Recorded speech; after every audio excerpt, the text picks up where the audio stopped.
भाई हमार हम आइल बनी सन अपना खेत में और हमारा साथे सब के हुआ और वो सबके दिखाइए तनी कि हम जगह मोटर उखड़ ले बानी सन मोटर है तो हम जगह मोटर उखड़ के हम जगह जाता नहीं सन घाम लागत है। विशाल बाबू हमारे आए बड़ा विदेश से सोचता रहने कि कितना मखसूस बना बहुत ज्यादा है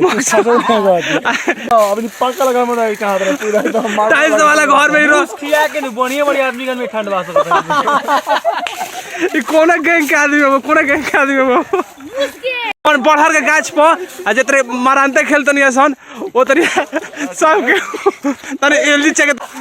अरे बाप रे मर ले बहुत बढ़िया बस के लागल में कान पे हमार बड़ भाई दीपक भाई भी आ गए नी आ सब आदमी मिल के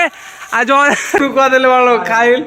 और हम सोचनी कि मोटर भूजम सन वही में लगाए खाएम सन भाई हमार हमने के सोचनी से होरहटी लगी अब पूरा मेहनत कोई नहीं सन आ तो घुरी आइल बड़ा लोग बाकी होरहटी अब ना लगी हमार भाई हमारा पूरा मोटर भुजाइल बा देखी होता मोटर इतना मोटर आइल बा आ देख सको तनी कितना इतना पूरा लूट मार हो गइल बा।